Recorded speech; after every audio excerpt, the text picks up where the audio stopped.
ព្រះអាទិត្យក៏ចាប់ផ្ដើមរះថ្ងៃថ្មីក៏បានមកដល់មនុស្សគ្រប់គ្នាចាប់ផ្ដើមបន្តដំណើរជីវិតទៅមុខរៀងៗខ្លួនខ្លះចាប់ផ្ដើមនៃការបើកហាងរកស៊ីខ្លះកាន់បំបោបោសម្បត្តិតាមដងផ្លូវ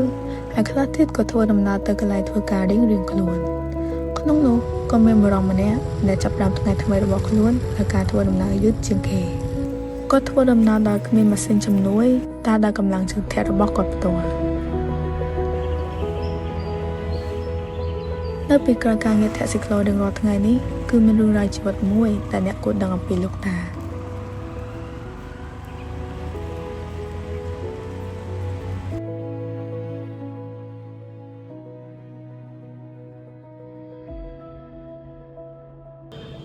ឈ្មោះខៀវណាអាយុ76ដើមខ្ញុំគប់ពីតបទៅហ៊ានក្នុងនៅហ៊ានតែមកគឺសំណងគឺបំខែបោកហើយដើរទីស្ងួតគេក៏តាក់ផ្លូវចំជីវិតបោកហើយបើពីអង្គបើលឺឲ្យផងបើលឺផងបាយស៊ីគឺមកមួយខែឡើងធំគឺហត់ពេកលីស្មងវាអីដល់នៅក្មេងបានជប់តាក់ផ្លូវទៅហើយជើងបុរហើយមកបានគួរតានៅស្វ័យរៀងនៅស្វ័យរៀងសុកដួលបន្តហើយមកតាក់ផ្លូវទៅពីពីចិ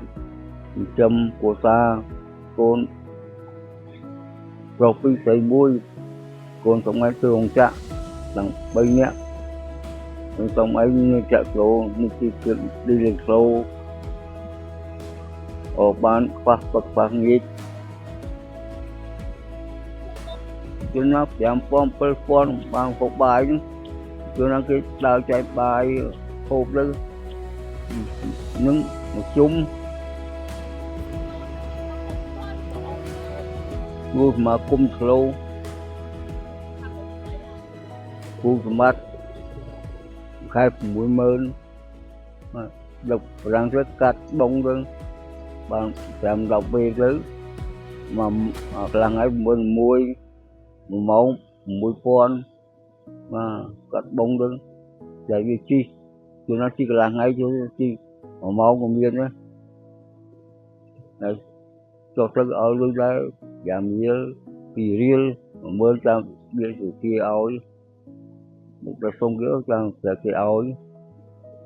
ដូច្នោះឲ្យ10រៀលទៅនោះឲ្យ5រៀលទៅចុះទៅ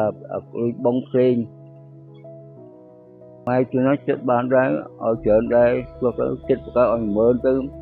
ជួនណា20000ទៅចាំប្រាំងជួនណាឲ្យគួរសមទៅជួនណាឲ្យជួយទៅតែជីសំវាមានជួនណាមានរៀងរាល់ព្រឹកគាត់ចេញដំណើរដោយមិនដឹងថាថ្ងៃនេះគាត់នឹងត្រូវទៅដល់ទីណាឬរកប្រាក់ចំណូលបានប៉ុន្មាននោះទេការងាររបស់គាត់ក៏ពុំមាននៅការវិភាគច្បាស់លាស់ប្រាក់ចំណូលក៏មិនថិតទេ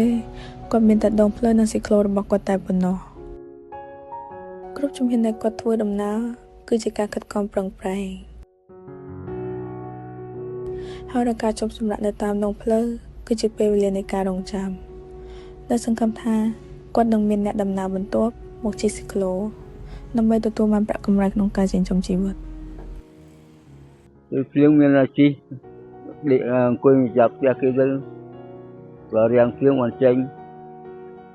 ដល់ផ្ទះណាគេបិទទ្វាររកវាមិនបានចង់មានពេលក៏សាមករកវាមិនបានក៏ដើមហូបមកផឹក5-10000ទៅណាក៏ហៅដែរទៅណាហៅទីដែរbên cục lấy định là quan đấy mình như kia 4-5 nhạc tới ở miệng bên đi thì nó giảm nhẹ tới 4 nhẹ tới 7 nhẹ tới làm cái đi chung kia សម្រាប់ជីវិតអ្នកតាក់ស៊ីក្លូដងវិថីមិនមែនគ្រាន់តែជាផ្លូវសម្រាប់ធ្វើដំណើរនោះទេតែវាប្រៀបបានទៅជាផ្ទះនិងជាកន្លែងប្រកបរបរចិញ្ចឹមជីវិតផងដែរសម្រាប់លោកអ៊ំវណ្ណាបើទោះបីជាគាត់មានបច្ចុប្បន្ន76ក្តី តែគាត់នឹងមានឱកាសទេដើម្បីជប់សម្រាប់ទៅជួបជុំគ្រួសារវិញ Trong chết chết miền anh châm con cột miền như tôi chắc lắm như bo miền bộ bo sợ số việc thu của lăng mình sợ hot cô lý đồng môi pi môi tôi lý hai tí tư tôi nói hai chứ cô từ cả chả hết từ cả con miền man